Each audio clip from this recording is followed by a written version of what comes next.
Chapter 2 Invading on Maps. Boost and Wingo headed into the base and looked around trying to find the plans. "Where are these things?" asked Wingo, radioing Anala.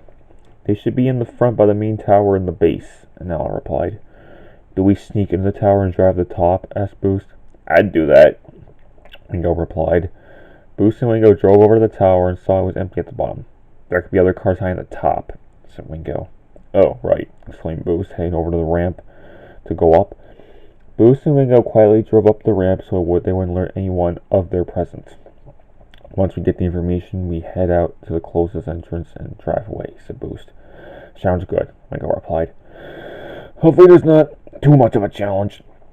"That actually would be great," Boost said. As they got up to about the fourth section, the E-Series was also heading up. Boost and Wingo were sure not to make any noises that would alert the guard. Once he was out of sight, they continued to head up.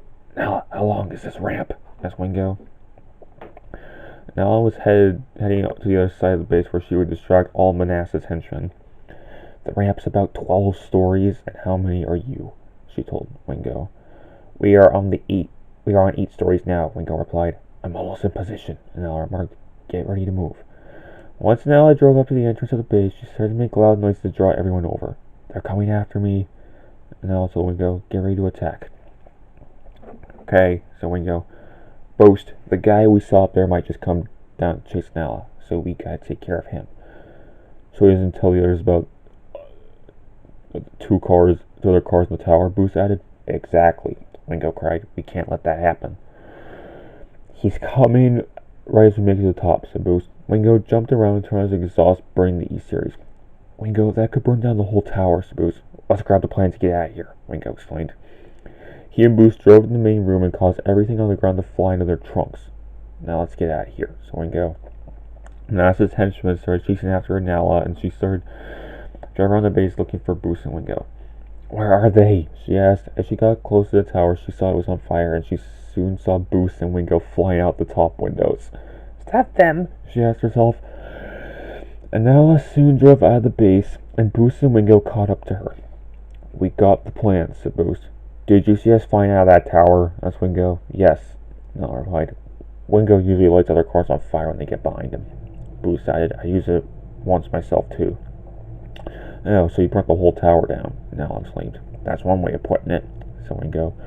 "We should probably get DJ and Snarl so we can figure things out," Boost said. "Good idea," Nala exclaimed. "Hopefully DJ didn't attract any of those guys by getting too close to the border of the city." Wingo said. "We should radio them," said Boost. "DJ, Snarl, you guys okay?" And Nala asked. "Yeah, we're still alive," DJ replied. "No one has come after us." "That's good," Nala remarked.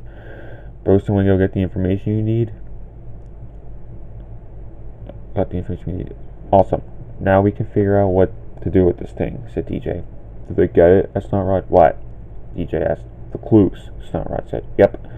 They're on their way over here so we can figure out what actually happened to it," remarked DJ. Snotrod sneezed and said, "It's good." And Nala seems like she knows what she's doing. "Yeah, she's actually professional at looking for things like I am," DJ added.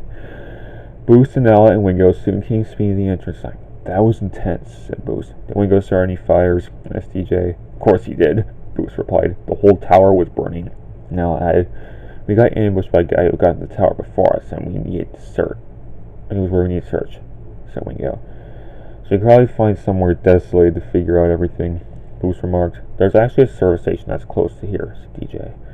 "Is it safe where Manasseh goons won't track you?" asked Wingo. "Yes," DJ replied.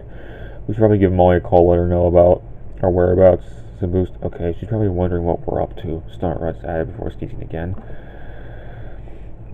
Manasseh showed up to see what happened to the base. "What happened here?" he asked. A Jeep Wrangler TJ stepped in. "Okay, Stu, my trusty mate, go ahead."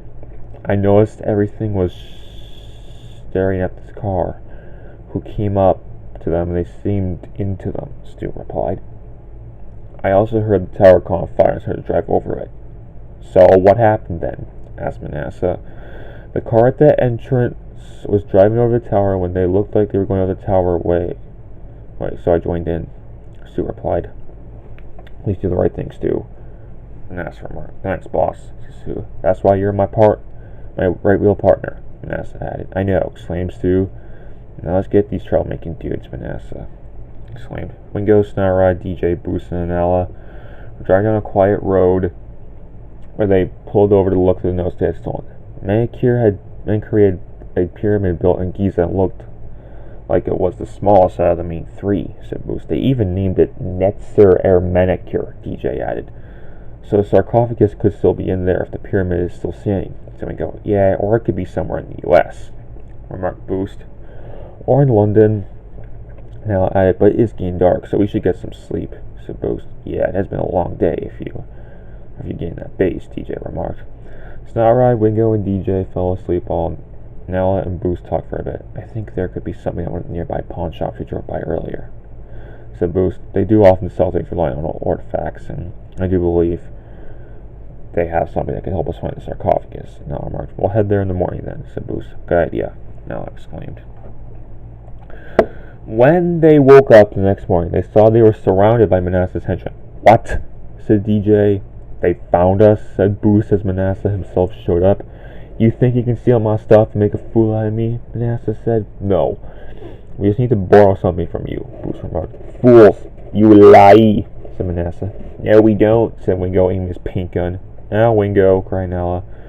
Wingo sprayed all Manasseh's goons in the eyes and opened up a clear path for them to escape. Let's move, said Boost. He took off through the opening, and the others followed. We're heading to the pawn shop to see if there's anything that can look for a clue to find Menkuri, said Nella. They drove to the shops, but there were henchmen there too. Now what do we do? Asked DJ. Look everywhere then, cried Boost.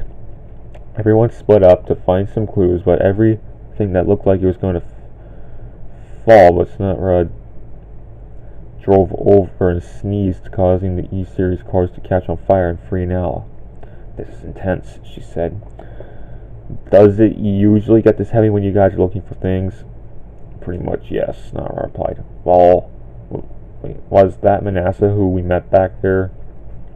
Yeah, it was, DJ replied, side bashing a chronic wall. He doesn't like you at all, said Snarrod. No, he does not, DJ exclaimed. They kept fighting until eventually Manasseh's henchmen stopped coming in. I think that's all of them for now, said DJ. We should get out of here before more come, added Boost. They headed to the road and began heading down it. What does Manasseh want out of this?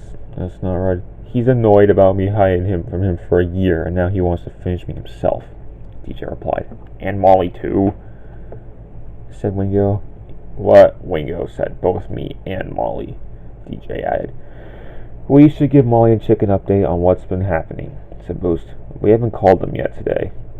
They went to a nearby motel and got both Molly and Chick on the phone. Hey guys, said Molly. Hey Molly, said Boost. How's the hunting going? Asked Molly. We got ambushed and we didn't find anything, DJ replied. Plus Manasseh is getting wiser to us. Wingo added. Manasseh Percival?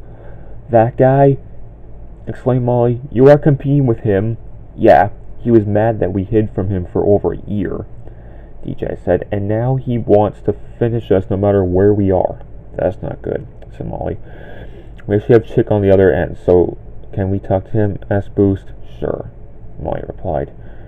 Wait, before you go, did you PVR Chick's race? Asked Wingo. Yeah, I think I did. Molly said unsure. What did you see? Asked Boost. A Piston Cup race in a few days, Molly replied. So that's probably it, said Nella. Okay, I'm going to hang up so you can talk to Chick, said Molly. She hung up and they got Chick on the line. Hi, Chick, said Boost. Hey, guys, Chick said. Did you find anything? We were just talking to Molly and she asked the same thing, DJ said. Oh, said Chick, but we didn't find anything, and Manasseh is getting wiser, Boost said. Who's Manasseh?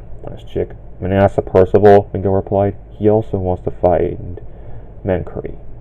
I've heard of Manasseh before, said Chick. He's a very tough guy who should not be messed with. Have you met him before? Asked Nella. No, I haven't, but I have heard his stories, Chick replied. He actually is like Adolf Hitler in a way. Yikes, said Wingo. Are you going to watch my race? Asked Chick. We did get Molly to PVR it for us, so probably, Boost replied. Nice, Chick said. They still haven't found lightning yet, but the old man is here. Oh, that stinks. It's not right. Let me know if you find anything, Chick said before hanging up. We should head to the interstate and look there, said Boost.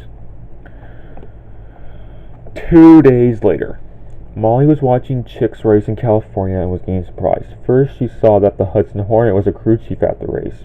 Wow, I thought the Hudson Hornet was forgotten, she said. Later, towards the end, she was annoyed by Chick's dirty habits that he'd been pulling when she saw Chick perform a pit maneuver on a 1970 Plymouth Superbird, causing the car to spin into the infield and get badly damaged. She grabbed the oil can she was drinking from and threw it at the TV. The TV even broke from Molly throwing the can so hard. You just had to play dirty the whole race, she said. Seriously, Chick. Molly then headed up to the lab to get the sculpture DJ a belt. I'll find this thing myself and I'll get the others while I'm at it, she exclaimed. Boost, Wingo, Anala, DJ, and Snarrod got off Interstate 40 and were annoyed. Why is there nothing here? Asked Boost. Maybe we should split up and look for this thing, DJ said. Why didn't I think of that before? Said Boost. We have been at this for 6 days now, added Wingo. I just want to find some clues here before we head to London, said Boost. We all do, added DJ. The 5 of them drove over a railway crossing and figuring out a plan. And now, how about you head to London and we meet you there, said Boost. That works, said Nella. You guys can look here some more and then we can meet in London once you find something. If only we had thought of this sooner, said Boost. And Nella turned right at the T after the railroad crossing. Let's go and check the other way, said Boost, so we can finally get to London and look for clues, added Wingo. The 4 of them turned left and went past a sign that said Route 66 on it. They were driving so fast that they didn't see a 1949 Mercury police cruiser hiding behind a sign and started chasing them. Now we have the cops on us, said Wingo. We just lose them. It's simple, said DJ. You're right, said Wingo. They kept speeding until they came up to a hill and saw a huge town in front of them. Should we apply our brakes so we don't crash? Asked DJ. The 4 tuners were driving so fast they didn't notice how close they were to the buildings. They screamed and tried to stop, but they didn't, and crash! They flew into them.